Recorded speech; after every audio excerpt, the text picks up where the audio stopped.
Começando mais uma edição do programa Autoação 14, edição de número 281. O tema hoje é como proceder em situações de emergência, porque elas aparecem no dia a dia, o tempo todo, seja em casa, na rua. E a gente tem que falar o seguinte também, olha só, fazer um curso de primeiros socorros é algo bem interessante para qualquer pessoa, mas especial para os profissionais da área da saúde. Isso porque essas pessoas precisam estudar sobre como atender pacientes em situações de emergência. Técnicos em enfermagem, enfermeiros, paramédicos, socorristas, médicos, entre outros profissionais que estão na linha de frente dos estabelecimentos de saúde, podem se ver em situações em que seu papel é decisivo para manter o paciente vivo. E para falar disso, de como manter a vida, como proceder em questões emergenciais, vou apresentar nossos dois convidados de hoje. Uma já veterana, já esteve aqui, né? A Marliane Borges, enfermeira. Marliane, seja bem-vinda mais uma vez aqui ao programa Autoação 14. Coisa boa receber você. Obrigada, Guilherme. Tá certo. Temos um novato, que é o Wellington Cacheta. Wellington, prazer te receber aqui também. Obrigado, senhor, aí, por estar abrindo as portas aí pra gente hoje, né? Eu gostei do senhor, né? Já começou bem, né? Cabelo branco, eu fiz cabelo de branco, Wellington, você não tem ideia como é que é. Mas vamos falar então de primeiros socorros, né? O que a população precisa saber? E eu faço essa pergunta, fica aberto para os dois aí, né? Um complementar o outro. O que a população precisa saber em relação a primeiros socorros? Vamos pensar com você, Wellington? Comigo? Vamos lá. Vamos aqui ser descortês com a Marliane, mas ela já esteve por aqui. O que hoje é importante a população saber? Né? Hoje, qualquer pessoa que tem um conhecimento básico no primeiro socorro, ela pode estar prestando atendimento àquela vítima, aquela pessoa que está numa situação de emergência. E isso pode ser a diferença entre a vida e a morte, né? Isso. Hoje a gente tem o quê? Hoje a gente tem um tempo porta, que a gente fala, que é o quê? Aquele primeiro atendimento, mesmo que seja uma pessoa que tem pouco conhecimento, ele é muito importante para aquela pessoa que está passando mal naquele momento. Aquele recorte de tempo ali, né? Até mesmo para ela reconhecer o que está acontecendo nesse paciente, nessa pessoa, e já está agindo com os primeiros socorros com ela, e já está ligando para o serviço móvel de atendimento móvel de urgência, que é o SAMU 192. E até mesmo já está sendo orientada pela médica reguladora do SAMU, a estar prestando atendimento até aquela unidade chegar no local para assumir essa vítima. Então isso é muito importante. Sem dúvida. E Marliane, qualquer pessoa pode fazer isso, porque muitas vezes as pessoas são prestativas ali no momento do acidente. Mas só, eu fico com medo. Tem gente que fala, não mexe no paciente, não mexe na pessoa que foi acidentada. Como ter essa observação e saber, eu posso ou não posso ajudar? Tem muita dica ali para dar para quem está escutando a gente agora? Na verdade, os primeiros socorros, eles realmente são para leigos, porém os leigos que têm um conhecimento básico. Sim. O que a gente vai falar aqui já é praticamente um conhecimento básico para alguém fazer esse atendimento. Principalmente assim, para reduzir, aumentar a sobrevida da pessoa e reduzir as sequelas. Né? Tem coisa que não pode esperar. Exatamente. Né? Uma pessoa que esteja numa parada cardíaca, por exemplo, se você ajudar ela do jeito certo, ela pode vir a ter uma sobrevida, né? E reduzir o risco de sequelas. Né? Então, reduzir também o risco de morte daquela pessoa. Sim. E são coisas relativamente simples que toda e qualquer população que esteja vendo esse momento aqui pode fazer. Qualquer um que tiver o conhecimento básico, né, sobre o que fazer, como fazer, já vai ser o suficiente para dar um suporte, né, intermediário ali, até, como o Elton disse, chegar um médico, né, até chegar um apoio para dar continuidade no tratamento ali, que aquela pessoa precisa. Outra coisa que eu falei na pauta, mas assim, que me intriga muito é o seguinte, porque às vezes tem aquela situação do acidente ali, muitas vezes as pessoas naquele afã vão lá para cima e esquecem o quê? De sinalizar, isolar a área. Eu queria que vocês fizessem exatamente isso aí. Atender sim, mas a gente tem que tentar isolar para não evitar outro acidente ou potencializar a coisa, porque é muito comum, não é, no dia a dia? Sim, é muito comum. Igual ela trabalha na área também. Vocês veem isso na prática todo dia. Então, gente de emergência, a gente vê muito tempo de dias. Por quê? Acontece um acidente no local ali, as pessoas se preocupam de quê? É parar, tirar a foto, e alguns ainda tentam, pelo menos, ajudar a vítima, né? Sim, sim. Porém, eles esquecem ali da segurança daquela cena. Isolar a área, né? Isolar a área por uma segurança do atendimento, né? Aí, o que acontece? As pessoas, hoje, elas chegam no local do acidente ali, elas querem ajudar tudinho, esquece a segurança. Ali a gente já tem um acidente ali. Aí pode vir acontecendo outro acidente e a gente multiplicando essas vítimas. Era uma vítima no local, não fez aquela segurança, aquela sinalização adequada, aconteceu um novo acidente onde vai proporcionar mais vítimas naquele local. E até mesmo acontece em muitos casos até vítima fatal, né, por causa desse detalhe. Então a gente tem que conversar com o pessoal, passar aí pro pessoal de casa, que é muito importante primeiro, a calma na hora do acidente e a sinalização daquele local. E ligar imediatamente ou pro SAMU ou pro Corpo de Bombeiros. Sim. Isso é importante. Vocês que são mais jovens, eu vou até lembrar de um acidente que aconteceu na região de Interlândia. Porque chega em Interlândia tem aquele platô, logo depois tem uma baixada. Teve um acidente muito sério algumas décadas atrás lá, envolvendo, né, um caminhão, acho que um carro menor. Aí juntou muita gente de Interlândia, gente ali, e você tá no platô, logo depois tem a baixada. Veio um outro veículo, e aquele aglomerado de gente, ele não percebeu, e na época você não tinha redutor de velocidade, você não tinha limite nem nada, aí atropelou muita gente, foi uma coisa muito séria. Então sempre fica esse recado da Mariane, do Elton em relação a isso aí, de sinalizar, atender sim, ter preocupação fundamental, mas a sua própria segurança, eu vou descer do carro sem olhar, então são às vezes detalhes básicos. É um conselho que eu dou assim, se você não sabe o que fazer, segue viagem. E se você não tem interesse de poder fazer alguma coisa para aquela pessoa, segue de viagem. A gente atende muita gente, né, que a gente trabalha em rodovia, e a primeira coisa que a gente faz antes de qualquer coisa é descer e fazer a sinalização. E a gente coloca a viatura ali antes para proteger a gente. Né? Então, a gente chega num lugar, você vai socorrer uma pessoa, tá caído no meio da rua, peraí, gente, alguém pode parar um carro antes para proteger a gente aqui? Pessoal, por favor, quem não tiver condições, vai afastando, né, para dar espaço para a pessoa e tudo. Limpar a área mesmo, né? A gente sempre fala, né, no nosso curso, a primeira coisa que a gente faz é observar a cena, a cinemática da situação. O que está acontecendo? Não chega assim, tipo, vai fazer um atendimento, numa descida, por exemplo, às vezes foi a questão que eu falei, né, que o acidente estava logo depois, ninguém se deparou que, tem ali, pode vir um carro isso, tipo, ainda mais caminhão, por exemplo, se for numa BR, um caminhão, ele não consegue frear, ele não dá conta de frear. Né? A gente, quando a gente vai fazer, a gente preocupa muito nessa questão de sinalização, a gente vai, né, às vezes até quilômetro do local do acidente, um de nós fica sinalizando ali, no caso da BR, para a pessoa reduzir a velocidade e sinalizar que lá embaixo tem alguma coisa de errado, né? E na mesma coisa, na rua, se tá na rua, vamos ver o que a gente pode fazer. Tá correndo risco, às vezes para a mãe com um bebezinho no colo, né? Não é um risco. Para todo mundo que está ali perto, né? Sem dúvida. E esse olho clínico de vocês batendo o olho na situação, assim, dá para perceber o que tem que fazer ali? Opa, peraí, tem que sinalizar aqui, vai ser no início da rua, se for dentro da cidade, ou BR, vou ter que isolar, vai bater o olho assim, dá para perceber pela própria vivência? Dá, porque a gente tem estudos, tem cursos sobre isso, pela cinemática do trauma. Dependendo do cinema, se for uma colisão frontal, colisão traseira, alguma coisa, dependendo, tá fechando uma primeira faixa, uma segunda faixa, a gente já sabe, só de bater o olho ali, como que a gente vai posicionar a viatura no local certo, qual que é a metragem de cones, quantos cones que a gente vai colocar para manter uma situação de segurança para a gente estar atendendo aquele acidente. A gente isola aquela área dos curiosos, até mesmo curioso que está ali filmando esse trem, a gente pede para seguir, porque muitos curiosos, quando a gente está fazendo um atendimento, eles param ali no acostamento para poder filmar. Até mesmo assim para postar em rede social, essas coisas. Então a gente orienta eles a pegar e sair do local para liberar aquela faixa ali, para o trânsito começar a fluir devagar e mantendo a nossa segurança. Aproveitando assim a deixa dele, já que a gente está falando assim do atendimento da BR, acontece muito, né, Wellington, a gente está atendendo aqui de um lado da BR, do outro lado o pessoal passar e frear e pacuriar e vem um carro e colisão traseira. Acontece muito. Por mais que a gente tenta sinalizar e segue viagem de um lado e do outro, mas acontece do povo frear, o outro não viu que o outro reduziu a velocidade, também está olhando colisão traseira. A curiosidade é mórbida muitas vezes também. Exatamente. Da filmagem, primeira mão, meu Deus. Sim, é ruim. Mas no caso de um atendimento onde que não for, né, no caso da BR, né, se for na cidade, se caiu, se está no meio da rua, se não é uma condição, né, se tem condições de proteger aquele local com um carro, com alguma coisa, alguma pessoa mais na frente sinalizando ou tentando desviar o tráfego, se tá presente, faz alguma coisa útil. Se não sabe o que fazer, se tem uma pessoa que percebeu-se que tem condição de poder fazer alguma coisa, seja até sinalizar, né? Escuta o que a pessoa está falando. Fulano, por favor, chama o SAMU. Fulano, por favor.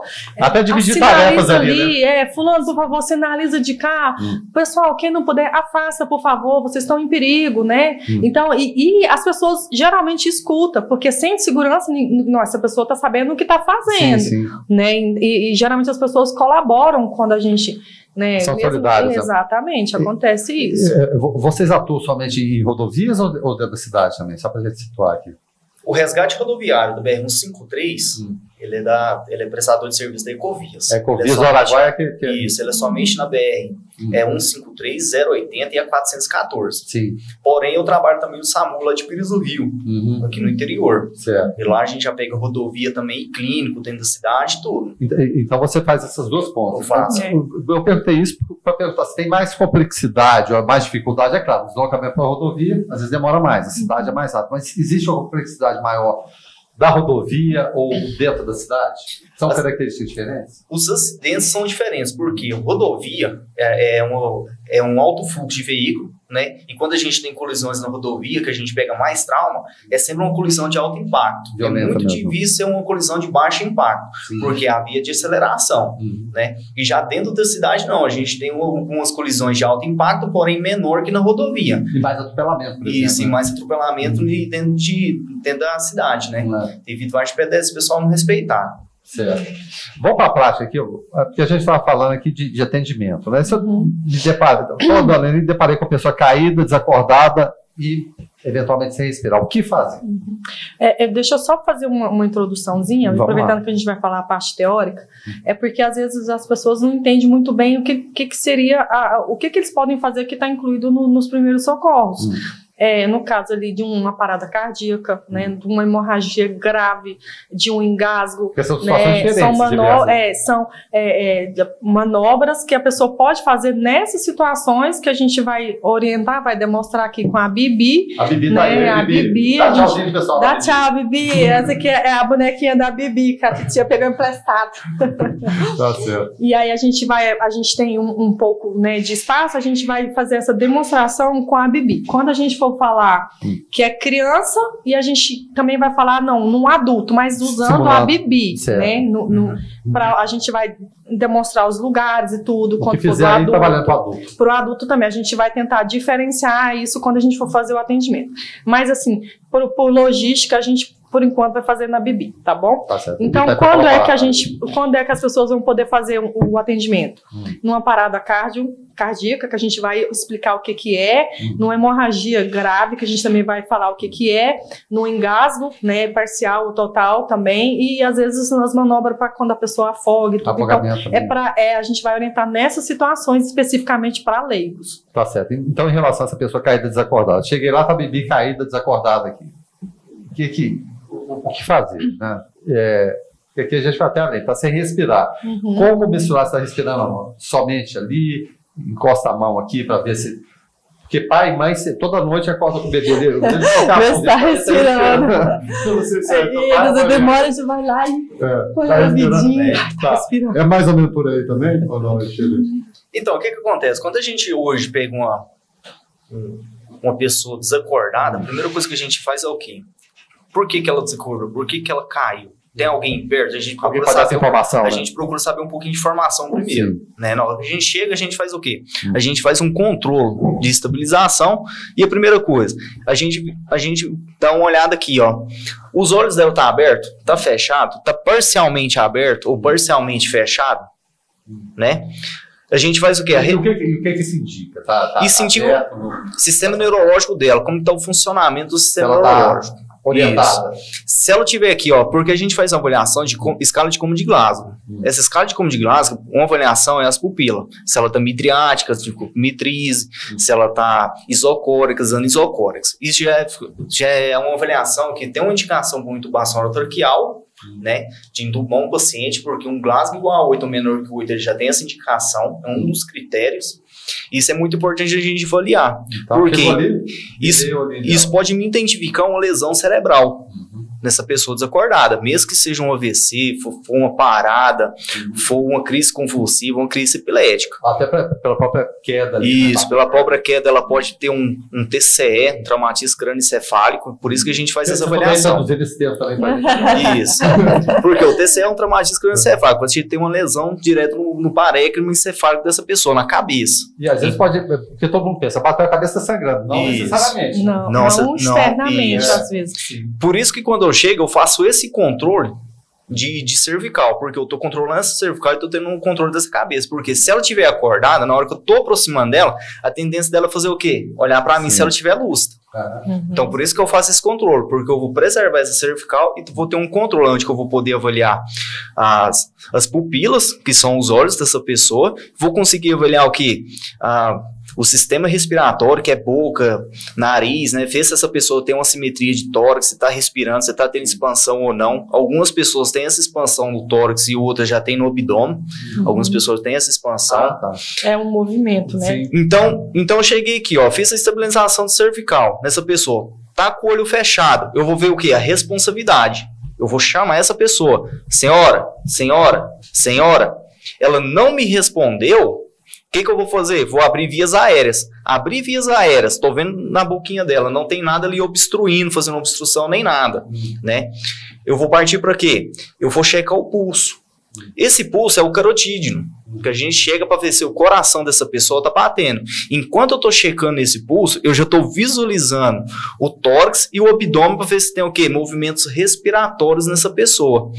Uma coisa muito importante, quando você for checar o pulso, esse pulso chamado carótido. Porque você fala pulso, imagina aqui, mas aqui é mais fácil. Aqui para a pessoa nessa situação, o mais certo é o carótido. Isso, porque eu vou checar ele no mínimo 10 segundos, para mim ter certeza. E nunca eu vou checar ele com as pontas do dedo. Por quê? Se eu checar um pulso na ponta do dedo, eu posso sentir o meu próprio batimento cardíaco e achar. E achar que essa vítima tem pulso. Sim. Certo? Então, por isso você pega um pouquinho mais aqui, ó. 10 segundos, já visualizando ali o tórax e o abdômen. Ver se tem movimentos respiratórios.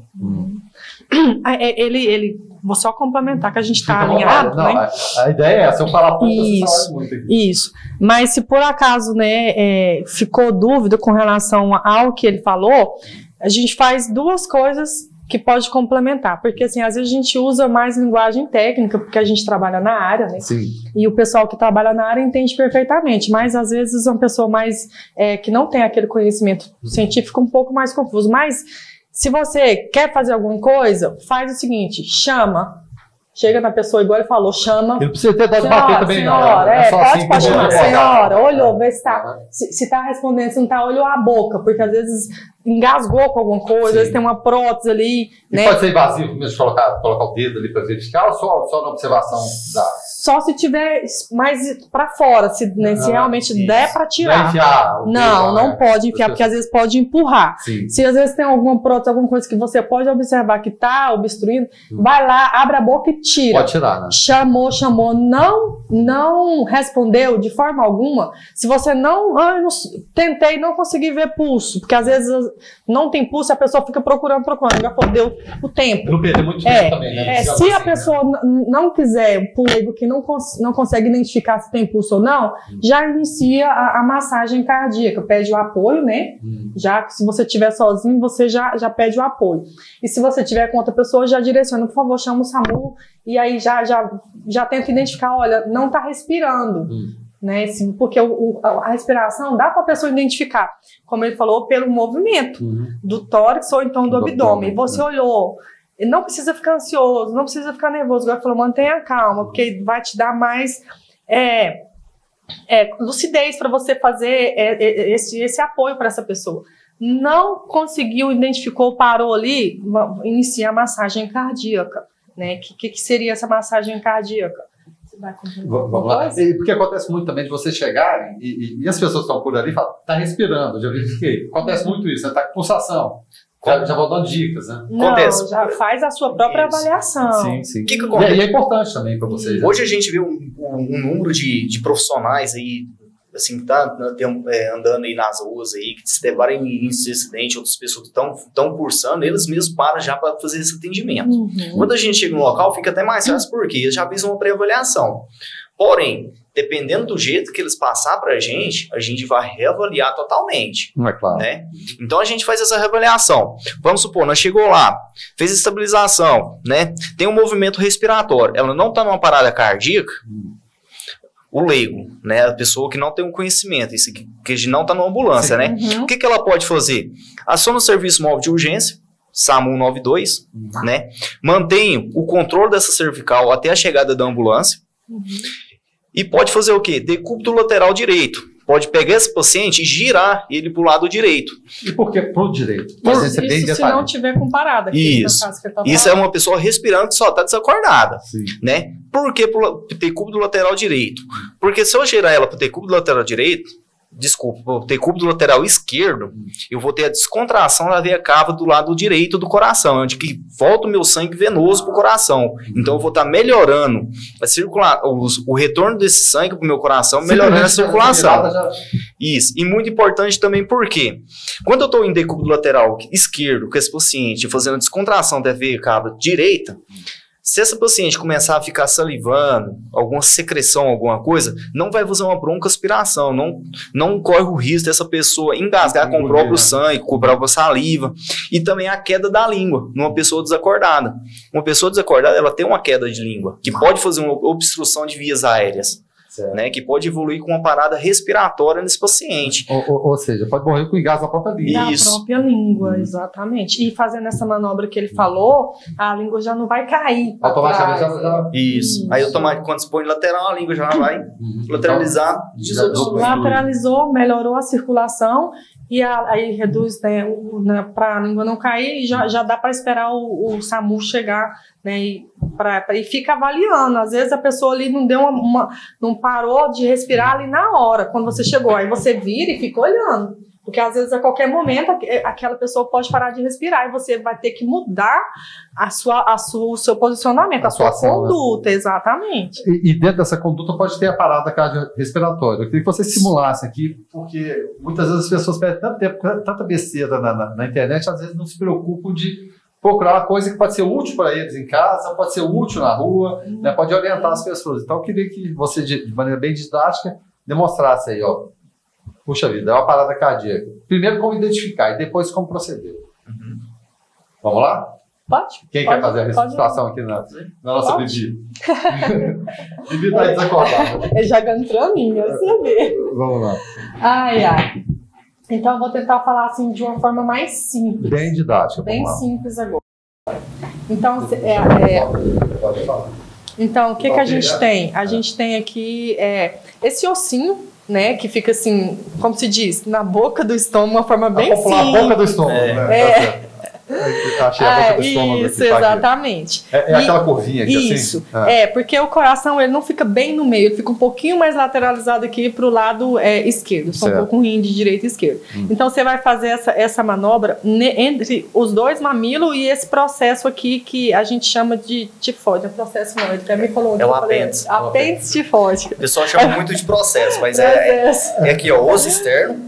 Abaixo do osso externo a gente tem um apêndice tifoide. Muitas pessoas falam processo tifoide, mas também não é errado não, eles usam esses dois termos. O tifoide está ali presente. O tifoide está ali. Isso. Então, localizamos a área que tem que ser trabalhada. Isso, o externo ali, entre a linha mamilar e o processo tifoide, que ele não falou que não é o mais processo tifoide. E aí a gente tem aqui o calcânio, aqui, né? O calcânio da mão. Sim. Né? Bom, para a gente fazer uma demonstração bem didática aqui, para que todo mundo possa compreender, a Mariane vai ficar de pé, ela vai pegar a Bibi aqui, mas é bom lembrar que vale para o adulto, né? Então, ela vai fazer as simulações aqui e ele vai descrever o que ela está fazendo. Tá certo? Vamos lá, então, pode levantar, Mariane. Não, certinho. Lembrando que a Bibi, esse procedimento que a gente vai fazer aqui agora é para o adulto, sim, né? Sim. Porque recém-nascido ele é um pouco diferente. Tá? Então, a primeira coisa, a gente deparou ali com um paciente desacordado. A gente vai fazer o quê? Uma estabilização do controle dessa cervical desse paciente. Certo. Fez esse controle, a gente vai ver o quê? Vai visualizar se está com o olho aberto ou não. Sim. Aí a gente vai fazer a abertura de vias aéreas desse paciente, ver se tem algum corpo estranho, alguma coisa. Aqui mesmo, pode puxar mesmo. A gente pode fazer assim, tem a técnica do Czinho também para abertura, que esse Czinho eu gosto bastante, porque eu ponho o polegar. Simule você. Isso, eu ponho o polegar no maxilar e o indicador na mandíbula. E eu faço ele. Vou funcionar como alavancar mesmo. Isso, eu vou fazer esse movimento de C aqui, ó. Certo. Entendi. Aí vai ficar desse jeito. Por quê? Com o daqui eu posso fazer uma varredura ou até mesmo pegar a prótese desse paciente, né? Então eu peguei, fiz abertura de vias aéreas desse paciente. Vi, não tem nada obstruindo esse paciente, né? Eu vou fazer o quê? Responsividade. Eu vou chamar esse paciente, né? Senhor, não respondeu, eu posso fazer o quê? Um estímulo doloroso. Né? Eu posso vir aqui na região da clavícula dele. Alguma coisa assim? Isso, um beliscão aqui na clavícula, ver se ele tem o quê? Alguma reação facial ou não à dor. Certo. Não tem, eu vou checar o pulso. Qual o pulso que eu devo checar? O carotídeo. Né? Esse é o pulso mesmo, né? Vamos ali, né? Esse pulso radial aqui, ele não é muito indicado para esses casos. É melhor o carotídeo aqui, ó, no lado aqui do pescoço, da traqueia aqui. Esse pulso eu tenho que checar ele aqui em 10 segundos. Enquanto eu estou checando esse pulso em 10 segundos, eu vou visualizar o quê? O tórax e o abdômen desse paciente para ver se tem o quê? Se tem movimentos respiratórios. Ali o ondular mesmo, né? Isso, se eu estou checando o pulso, visualizando o tórax e o abdômen desse paciente, ele não tem o pulso presente, eu não estou vendo o tórax e nem o abdômen expandido, com movimentos respiratórios, eu já peço imediatamente para ligar para o SAMU 92 e já inicio o protocolo de RCP, que é a parada cardiorrespiratória nesse paciente. Aonde que eu vou fazer o quê? Eu vou expor o tórax, se for um homem, eu vou olhar a linha mamilar desse paciente, igual a Marliane está fazendo ali.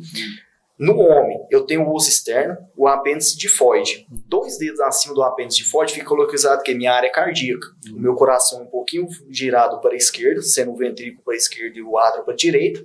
É onde o calcanho da minha mão ele vai em cima do osso externo desse paciente. Eu vou entrelaçar os meus dedos nesse paciente com o meu braço esticado em cima desse paciente, eu vou começar a fazer as compressões cardíacas nesse paciente. Só abrindo um parênteses, tem braço preferencial? Porque às vezes a pessoa canhota, destra...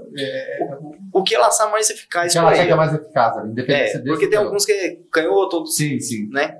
E se fica a critério do profissional, da pessoa que está prestando o primeiro atendimento. Certo. Então, como a Marliane está mostrando aqui, ó, os braços sempre retos. A mão, lembrando que esse aqui é um adulto, viu, gente? Certo. A mão posicionada no centro do tórax, aqui 2 dedos acima do processo tifoide, eu vou iniciar 30 compressões. Eu vou contar 1, 2, 3, 4, até 30 vezes. E qual que é o grau de intensidade? Porque muita gente fala, não posso apertar muito, eu vou machucar a pessoa. Isso. No adulto, a gente desce esse tórax de 4 a 5 centímetros e deixa ter o retorno total. Por quê? Aí é onde que a gente faz 30 compressão por 2 ventilações. No caso, nós faz as ventilações com AMBU, né? Um leigo, ele não tem um aparelho, né, para fazer as ventilações nesse paciente. Se tiver algum parente que quiser fazer uma respiração boca a boca, mas não é indicada mais, se o parente quiser fazer, a gente orienta como se deve fazer. Ele pode fazer sem problemas nenhum, tá? A gente faz 30 compressões. Essas compressões, ela tem que ser de 100 a 120 compressão por minuto, para ela estar no nível eficaz.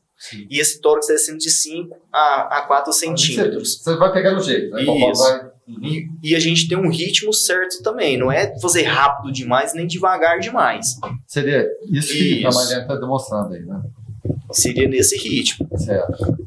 Fez 5 ciclos, 2 minutos, o leigo. O profissional, 2 minutos, ele pega e checa pulso novamente para ver se retornou o pulso. Se for um leigo, ele vai fazer essa compressão até a chegada de uma ambulância no local. Certo. Devolver aqui para Só vou complementar. Salvou o bebê já. Só vou complementar. Voltou? Voltou, graças a Deus. Eu só vou complementar que a gente vê muitos vídeos, às vezes, as pessoas fazendo essas manobras em estrutura macia. Né? E isso não vai ser eficaz. Ela precisa de estar numa estrutura rígida, ou seja, no chão. Que dê uma sustentação. Isso, porque senão você não vai conseguir chegar a fazer a compressão correta.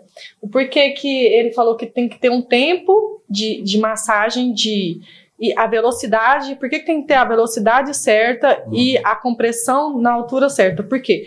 A gente vai fazer como se fosse um coração, a gente vai bombear um coração. A gente precisa levantar o suficiente para o coração encher e temos que apertar de novo o coração para ele poder esvaziar. E se você faz muito rápido, aí o coração ele não consegue fazer essa troca, né? E se você faz muito profundo, expandir, fazer essa massagem muito profunda, você pode correr o risco de fraturar as costelas, né? Os arcos intercostais.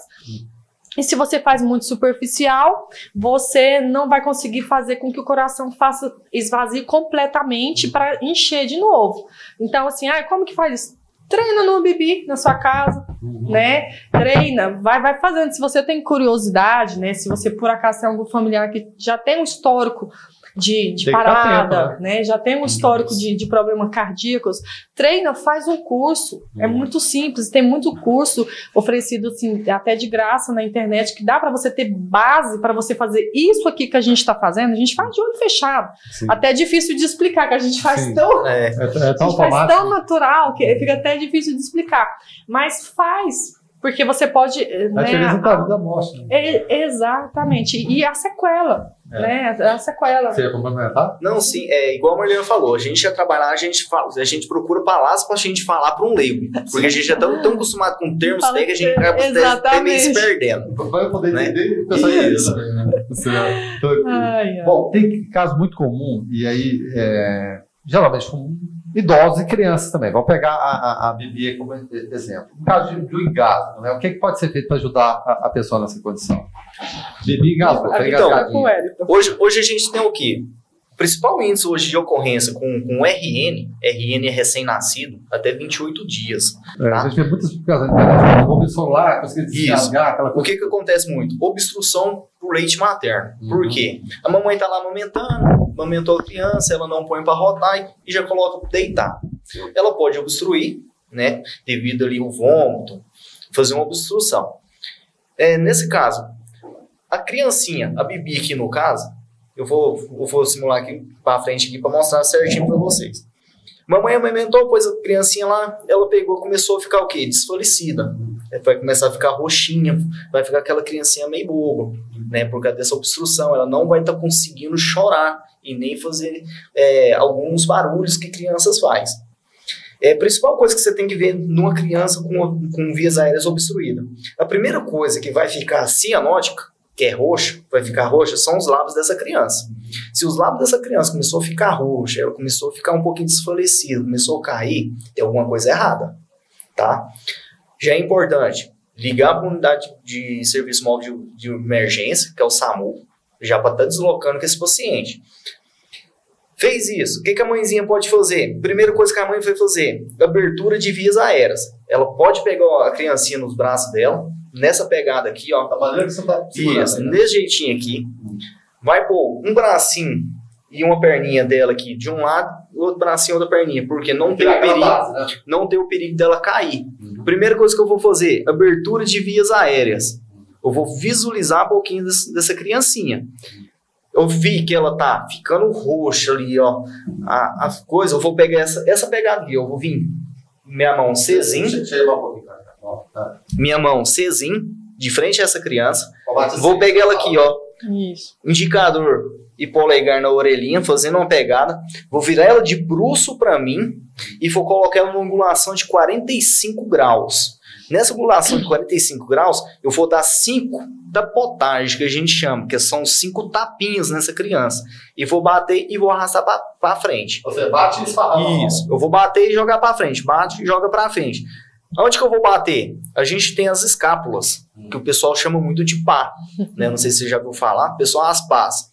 A gente bate aqui, ó, escápula, escápula. No meio das escápulas aqui, na região de tórax, empurrando para frente. 5 batidinhas. Bateu 5 vezes. Pegou a mesma pegada. Pôs no outro braço a criancinha. Isso no ângulo de 45 graus. Olha vias aéreas. Tá obstruído. Você pode fazer o quê? 5 compressões cardíacas nesse paciente. Nesse RN. Aí no recém-nascida, que é o RN, a gente faz o quê? Com os 2 dedos. Ó, no centro do tórax, acima do apêndice tifoide, que é o ossinho, o mesmo. Aí eu posso descer esse tórax quantos centímetros? Até 4 centímetros e ter o retorno total. Então eu vou contar 1, 2, 3, 4. Virei novamente. 1, 2, 3, 4. Eu vou fazer essa manobra até essa criança ela chorar novamente. Isso. Igual, tem uns 3 semanas atrás eu peguei uma criança com via aérea obstruída por leite materno. Nossa. Eu imagino assim como vocês ficam no dia a dia, né? Meu Deus. Peguei ela, fiz a abertura, tudinho, fiz as 5 tapotagens, virei 5 compressãozinhas, ela me fez um nhé. Só que ela fez um nhé e parou. Continuou obstruído. Continua os procedimentos. Vira 5 tapinhas até essa criança fez isso, tá tranquilo. Voltou a respirar. Aí vem o alívio. E mesmo assim, que essa criança dela ter desobstruído essas vias aéreas, encaminhar para a unidade hospitalar, que é muito importante. Por quê? Para a gente ver, fazer alguns exames, a escuta pulmonar, para onde que foi esse leite? Para onde que foi? Foi para o pulmão? Foi para o estômago? Porque esse paciente, essa criança pode apresentar problemas futuros por causa dessa obstrução de vias aéreas que ela teve. Tá? Então é muito importante. Então, um resuminho aqui, ó. Pegou, virou para você aqui, abriu vias aéreas, né? Tá obstruído, virou, 5 tapinhas, 1, 2, 3, 4, 5. Pegou a mesma pegada, virou de frente, abriu vias aéreas, 1, 2, 3, 4, 5, até essa criança chorar. Tá? Certo. Bem explicado. Então, vamos complementar um pouquinho que a gente vai fazer. O que é importante nessa manobra?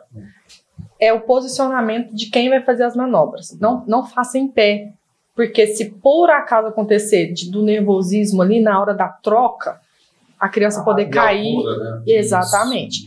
Então, sempre tenta fazer o mais próximo do chão possível, né? Ou dobra um joelho e põe o outro, né, apoiado, ou senta na cadeirinha e estica a perna. Isso daí é importante. Então, até que idade que a gente faz essa manobra dessa criança, desse jeito que ele falou, até 2 anos, né? Sim, 2 anos. De recém-nascido até 2 anos é essa técnica que é a mais eficiente. E aí, Marliane, posso meter a mão? Não é bem assim. Se for um homem robusto, um homem grandão, por exemplo, tem que medir a força. Sim, tem que e às vezes se for uma mãe pequena que fica com um pouco de dó também, não vai ser tão efetivo. Faça de um jeito que seja firme, mas de uma forma suave, onde que isso não vai agredir, por exemplo, o pulmão dessa criança, não vai agredir o coração. Mas se você vê que fez o movimentinho, que abaixou, você tem que observar assim que se você for fazer a manobra aqui, vai abaixar um pouquinho, precisa abaixar um pouquinho.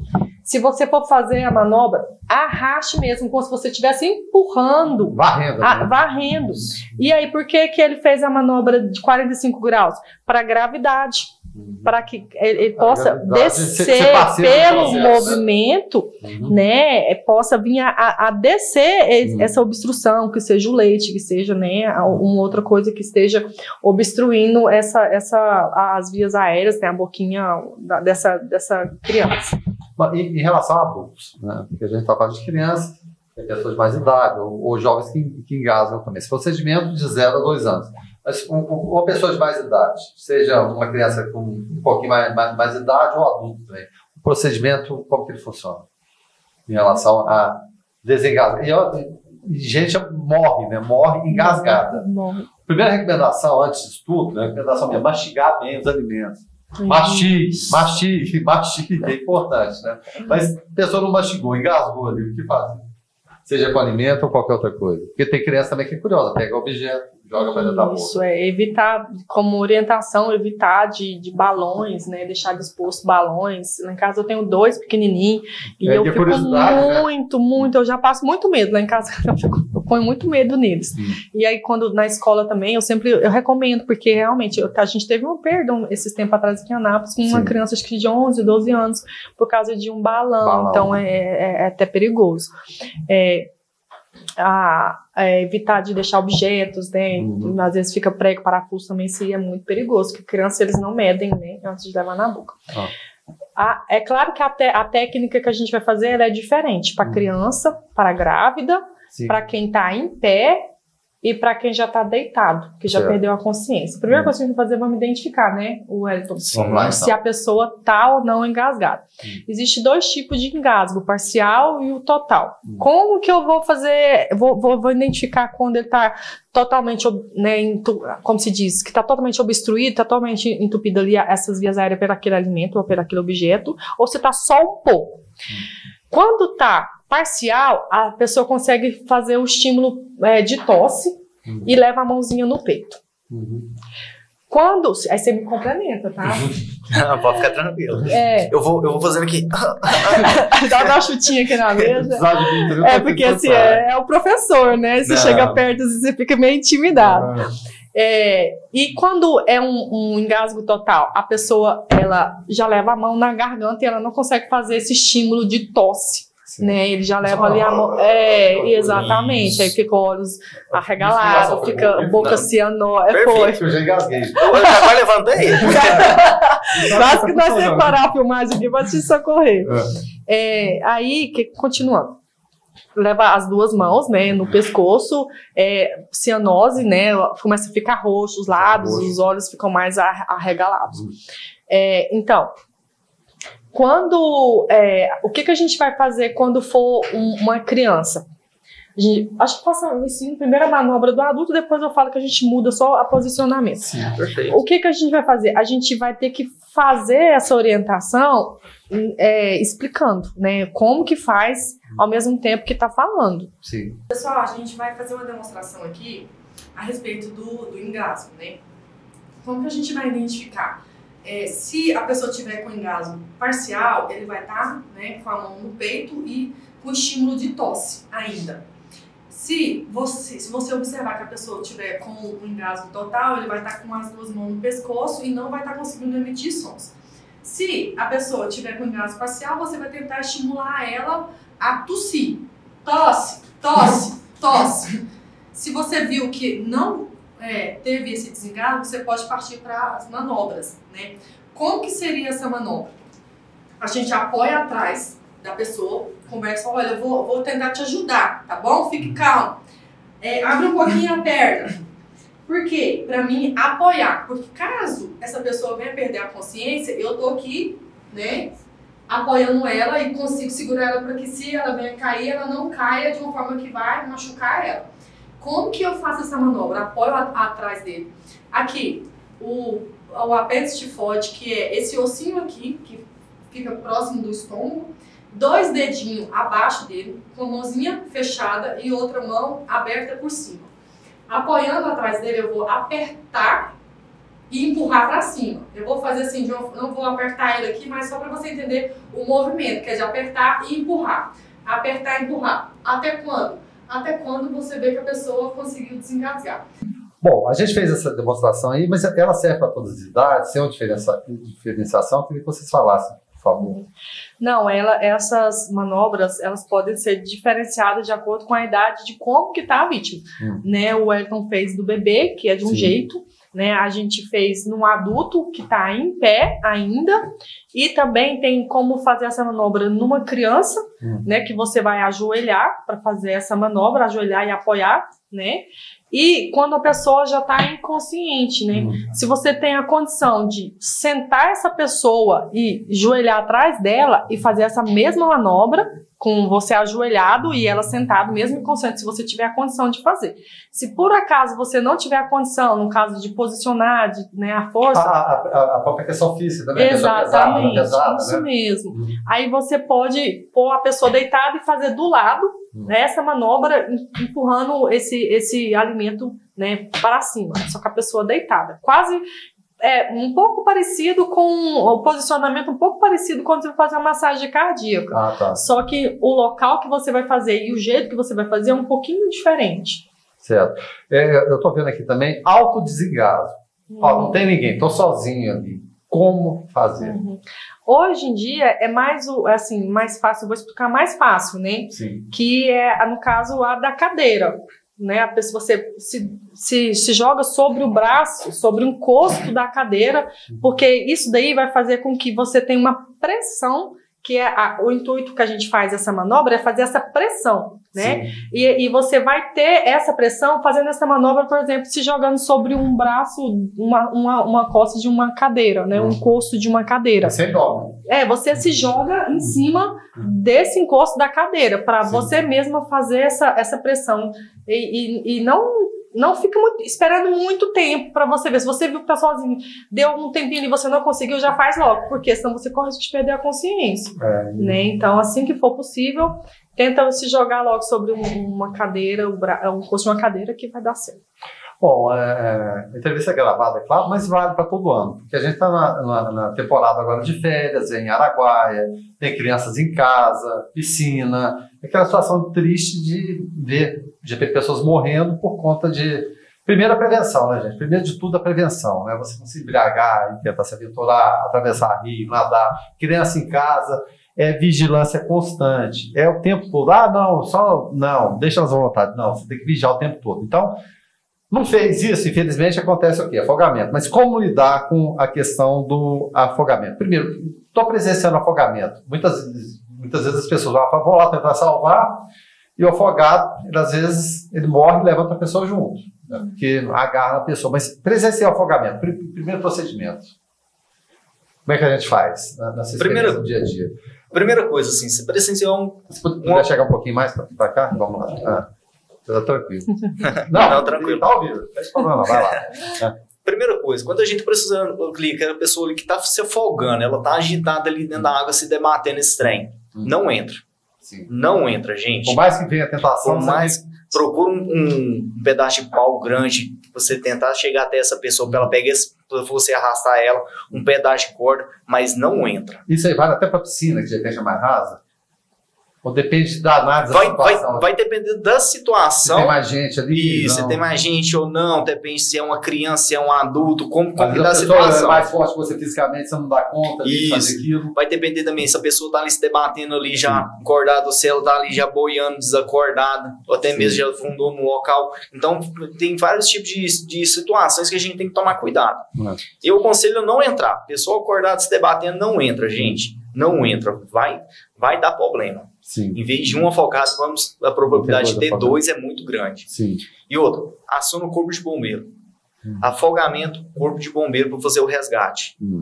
A pessoa resgatou por terceiros lá, pelos curiosos, pegou dentro da água, conseguiu tirar ele dentro da água ali. SAMU, atendimento clínico.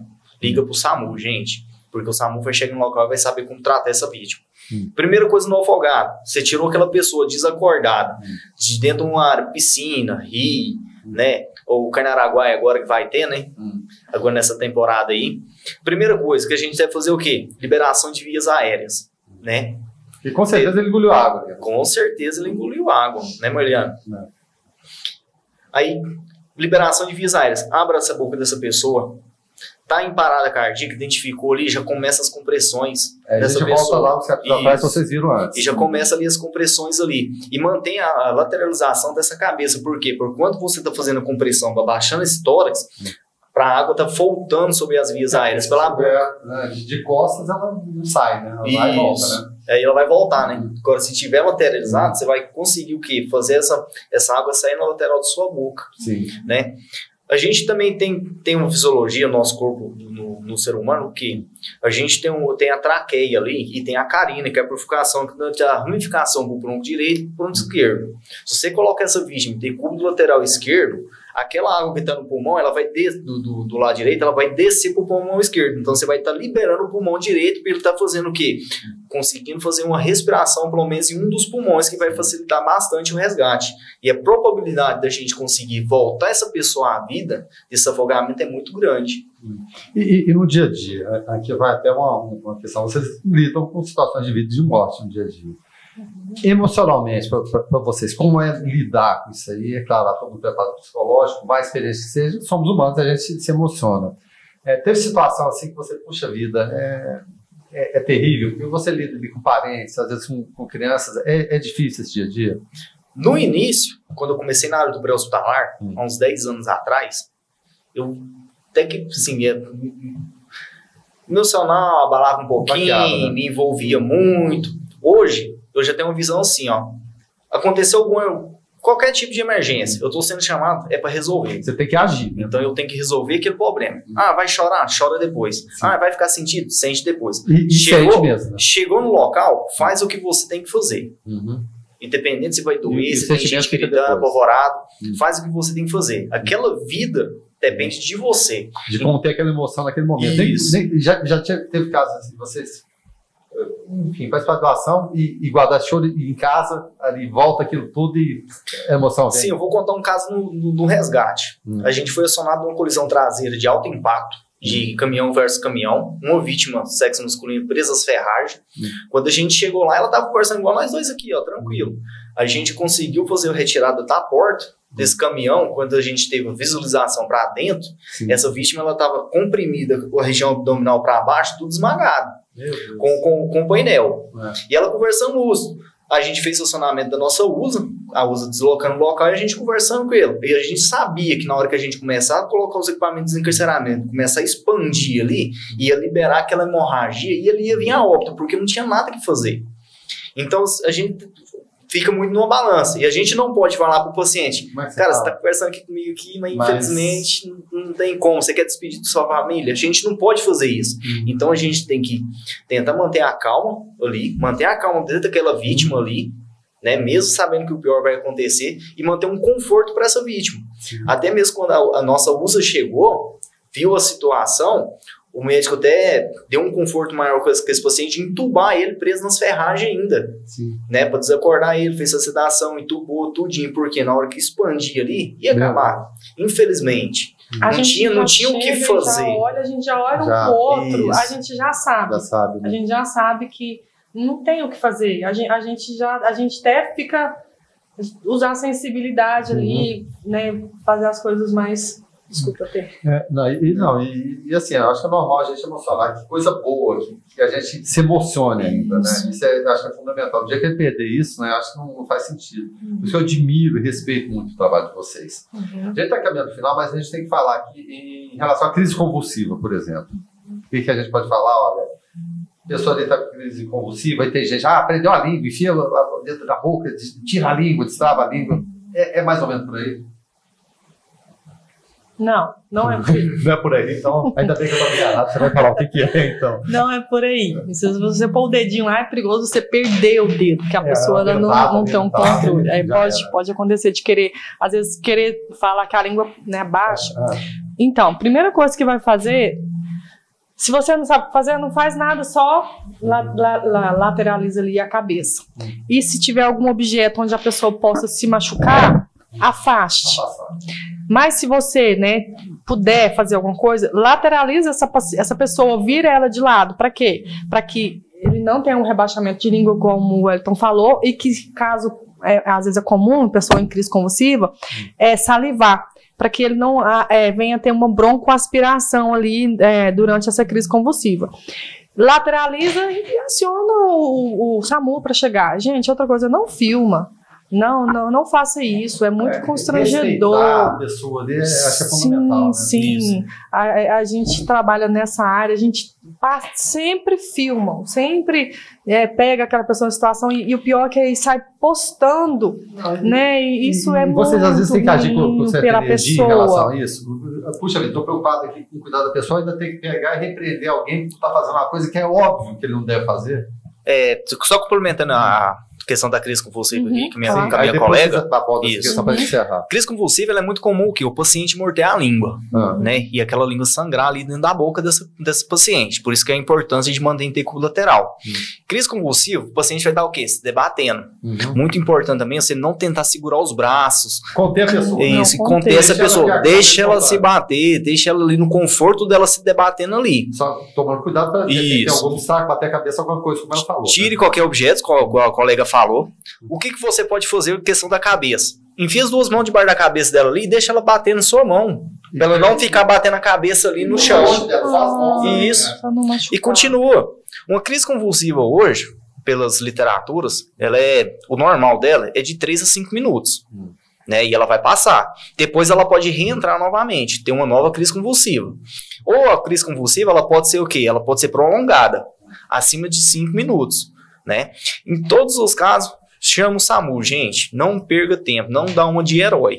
Sim. Liga Serviço Móvel de Atendimento de Urgência. Escutando orientações ali também. Isso. Né, preferência. Por quê? O pessoal tem uma coisa muito com o SAMU assim. Cara, eu ligo pro SAMU, demora. Não demora. Você liga pro SAMU, o time vai te atender, vai ver o que tá acontecendo, já vai te passar para uma médica que tá lá dentro da central. E principalmente tentar escutar o que a pessoa tá falando. Não, vem pra cá, mas... Quando a médica tá falando com você, você já tá contando o que tá acontecendo, a médica já vai te orientar a fazer um procedimento até aquela ambulância chegar no local, né? Então, quando a médica tá conversando com você, o nosso time do SAMU, ele já tá liberando a ambulância aqui lá pro local. Já disparou. Já pro local. Então, o atendimento do SAMU já começa ali, na própria ligação, porque a médica já tá te orientando e a ambulância já está a caminho. Então, não demora. O que demora muito é o quê? A pessoa ligar. A pessoa apavora em não saber passar as informações. Esqueceu o 92, Isso. Né? Meu Deus, qual é o número? Isso. Então, isso aí é muito importante. Sim. Bom, para a gente encerrar também, em relação a hemorragias. Como proceder em relação a hemorragias? Como lidar com a situação? É uma das mais complicadas? Hoje a gente tem muito acidente, né? De trabalho, em casa, né? Até mesmo em via pública, esfaqueado. O que acontece? Vamos supor que tem uma pessoa ali que se cortou com uma maquita, que é muito comum hoje, né? Os nossos pedreiros, né? Sim. Cortou. Gente, tá sangrando? Qual que é o tipo de sangramento? Como que você vai avaliar um corte? Vamos supor que cortou o braço, né? Primeira coisa, vai dar aquele sangue que a mão dele vai estar jorrando. Jorrando sangue, dependendo do corte. Mas vamos avaliar, vamos pegar um paninho limpo, vamos passar assim, vamos ver o tamanho do corte, profundidade desse corte, qual que é o tipo desse sangramento, se é um venoso, se é um arterial. Qual a diferença? Isso. Vai ficar bem... O sangramento arterial, ele tem uma pressão maior, porque é uma artéria mais calibrosa. Então ele vai esguinchar igual uma mangueira furada. Né? Ele vai estar jogando lá na frente. Certo? O venoso, ele já é um sangramento mais atípico, mais escuro, né? E ele vai dar o quê? Aquela cascada de sangue. Ele vai estar aqui jorrando. Assim, isso, ele vai estar jorrando aqui. Certo. Primeira coisa, você pode fazer uma compressão direta com a sua própria mão. Vai ali no local e aperta firme para tentar estancar, né? Você quer complementar, Marliane? Não. Uma mão ou uma camiseta, qualquer coisa, né? Que o importante é o quê? Você fazer a compressão para tentar estancar aquela hemorragia. E não tira, né? Isso. Põe e deixa. E que a pessoa faz torniquete? Vamos fazer um torniquete aqui. Questão do torniquete. Hoje a gente tem o PHTLS e ele vem batendo muito questão do torniquete. E já tem outros protocolos também, igual o Stop the Bleed. Né? Stop the Bleed também é de torniquete. Né? Que foi trazido, o torniquete vem da época da guerra.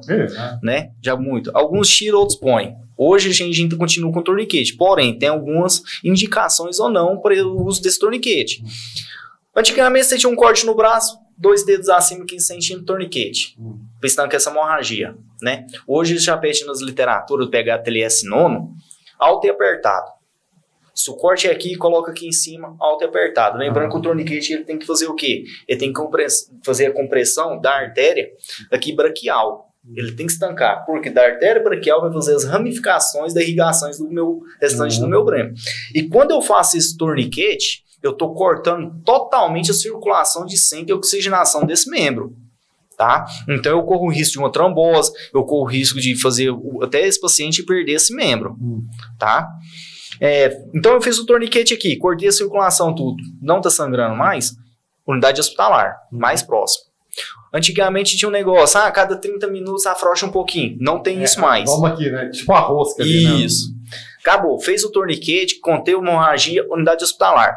Lá dentro do hospital, o médico que receber esse paciente, ele vai ter 2 horas para ele resolver esse problema e tirar esse torniquete. Você vai encaminhar para paciente cirúrgico, você vai fazer uma sutura, o procedimento que o médico querer fazer. Ele tem essas 2 horas para ele resolver esse problema desse torniquete. Por quê? Porque a partir disso aí já prejudica e tem uma grande possibilidade dessa pessoa perder um membro. Certo. Né? Que é o mais importante, só complementando. Coloquei o torniquete, fiz a compressão direta, não resolveu. Segurei ali, não está resolvendo, faço o torniquete. Quando eu coloco o torniquete, eu já olho a hora. Porque quando você chegar lá no hospital, doutor, eu coloquei 11 horas e 10 minutos. Porque é igual ele falou, ele tem um tempo onde que esse torniquete ele vai deixar de ser um benefício e se tornar um malefício. E tem uma outra coisa, a largura do torniquete. Se você pôr um elástico, você vai estar prejudicando esse paciente. Se for um elástico fino, ele, em vez ele vai garrotear, ao invés dele fazer aquela compressão certa, né? Aí ele pode fissurar, romper e pode agravar aquela situação. Então, em média de 3 centímetros, 3 a 5 centímetros Isso, mesmo? 5 centímetros. A largura do torniquete que vai fazer. Se fez um torniquete, dependendo do membro inferior, que às vezes é mais difícil de fazer porque tem mais músculo, né? Pode fazer até outro em cima daquele torniquete, mas isso já é mais a questão mais profissional. O importante é fazer o que você consegue fazer para conter aquela hemorragia, se possível faz em cima, faz o torniquete, continua pressionando embaixo, e a gente chama diesel, né? Lá no nosso trabalho chama diesel, corre para o hospital. Não fica esperando, não, vai logo e olha a hora. Foi tal hora que a gente colocou esse torniquete. Isso, e lembrando também que o torniquete só braços e pernas. Isso. Não vai pôr no pescoço não, gente, pelo amor de Deus, né? E se for no abdômen, né? Como que a gente vai fazer essa compressão? Uma compressão direta. Não tira, vai só pondo por cima. E se for um orifício um pouco maior, se você tiver em mãos alguma coisa que seja assim, não vai pegar qualquer coisa e chunchar lá dentro, mas se tiver em condição, tiver uma pano, uma toalha, enfia lá dentro do orifício e segura mesmo, pressiona, vai segurando até chegar na unidade hospitalar. Isso, e questão do região abdominal, ela é muito vascularizada, porém ela não tem um sangramento ativo e vai dar um risco iminente a esse paciente à vida, né? A gente preocupa mais com o abdômen que em uma sepse, porque se tiver algum sangramento vai sangrar para dentro, não para fora, né? E se tiver vísceras expostas, não recolocar para dentro desse abdômen. Isso, pega um paninho, põe em cima ali das vísceras ali do abdômen desse paciente, molha ele com água, não tem problema, porque você não vai ter soro, nem todo mundo carrega um soro dentro do carro, né? Então molha e encaminha para a unidade hospitalar desse paciente o mais rápido possível. Tá, aproveitando que ele falou na questão, gente, esfaqueado não tira a faca. Se tiver algum objeto transfixado, se tiver um objeto ali alojado, não tira. A vontade é imensa. Não tira, né? E se por acaso foi no olho, tampa o outro olho. Não tira, leva do jeito que tá pro hospital rápido. Se vocês não tiverem, se às vezes vocês mesmos forem transportar, ou se até o SAMU chegar, não tira nada, porque às vezes aquilo ali tá salvando a vida daquela pessoa, né? Às vezes só pode ser tirado no centro cirúrgico, num local especializado. Se for no olho, tampa o outro olho, porque quando um olho mexe, o outro olho mexe, né? Avisa a pessoa, vou fechar seu olho, vou tampar seu outro olho, para não agravar também a vida daquela pessoa. São assim, vocês percebem que são coisas tecnicamente simples, mas que pode vir a salvar a vida da pessoa ali nos próximos 5 minutos. Você pode estender de 5 minutos que a pessoa tinha de vida para 15, para 20 minutos, até meia hora, né? Porque se for uma hemorragia no membro inferior, 5 minutos a 8 minutos, se não fizer nada, aquela pessoa vai morrer. Morre rápido. Não, infelizmente, morre rápido. Tá certo. Queria recado final, né? Dica aí do Wellington e também da Mariana. Vamos pensar com você, Wellington. Porque a gente começa e vai encerrar com Não, tranquilo. Questão procurar o pessoal, procurar se qualificar mais, né? Estudar. A gente tem as mudanças de protocolos em 4 anos, né? Os leigos, eu acho muito importante, tá também tendo o primeiro conhecimento, porque pode estar precisando dentro da sua casa mesmo, e você sabendo, você já vai estar ajudando bastante o seu próprio familiar, né? E, assim, um recado para todo mundo, ter consciência também no trânsito, né? Porque hoje o maior índice de acidente que a gente tem é pessoas embriagadas no volante ou se não o uso do telefone. Então a gente tem que tomar muito cuidado com isso. Tá certo. Mariana, seu recado final? Então, para os profissionais, eu falo, acho que quase a mesma coisa que ele falou. E também para os leigos. Gente, estudem. Por que você perguntou pro Wellington, como você fica emocionalmente? A gente fica assim, com a gente mesmo a gente fica bem. Não por ele, se a gente se comove, mas a gente fica Quer pensar por quê? Porque a gente se dedica, a gente estuda, a gente tem segurança naquele atendimento. Então a gente fica tranquilo. Pô, eu fiz o meu melhor. Então a gente não se martiriza. Agora, por exemplo, você deixou a desejar naquilo ali, em alguma coisa, fica moendo. Fica moendo, porque já aconteceu comigo no começo do curso, né, que eu tenho, né, vários cursos no começo, na unidade hospitalar. Poxa, eu podia ter feito diferente, podia ter aliviado o sofrimento dessa forma, mas eu não tinha esse conhecimento, ou negligenciei. Então, se você não sabe, tire sua dúvida para você fazer melhor e se dedique no que você está fazendo, para que você possa deitar na sua casa e respirar e falar assim, eu fiz o meu melhor, foi o melhor que eu tinha para fazer de acordo com o conhecimento que eu tinha. Se você deitou e aquilo ali não te trouxe paz, busque informação, estude mais, né, e faça o seu melhor. Em tudo que a gente vai fazer, faz o melhor. Porque é aí onde você vai deitar e dormir em paz e tranquila com você mesmo. Pelo menos é assim que eu me sinto. Eu acredito que a gente trabalha nessa área de vida e de morte, onde um gesto nosso, onde uma atitude nossa pode salvar a vida da pessoa ou deixar aquela pessoa, né, omitir um atendimento ou fazer de uma forma errada, levar aquela pessoa a ficar paraplégica, tetraplégica, ou vir a óbito. Isso aí não tem cura. Eu mesmo não me curaria nunca de saber que eu negligenciei e trouxe sequelas graves para a vida de uma pessoa. Tá certo, gente. Vocês estão acompanhando, de ter chegado no final aqui, é um vídeo importante, destrutivo e pode salvar a vida de alguém, tá? Então, se você viu no final, você pode ter certeza que vai reprisar na grade de programação do canal 14 da NET Anápolis. Ele vai para o canal do YouTube também, é um vídeo que ele não tem idade, ele não perece, né? Ele pode salvar vidas. Então, fica a recomendação. Se você assistiu aí, você curte, compartilhe com os outros, isso é muito importante. Eu queria agradecer a Mariane Borges. A segunda vez já que vem aqui, prazer falar com você, Mariane. Também o Elton Caixeta, que veio aqui a primeira vez, e também a Bibi.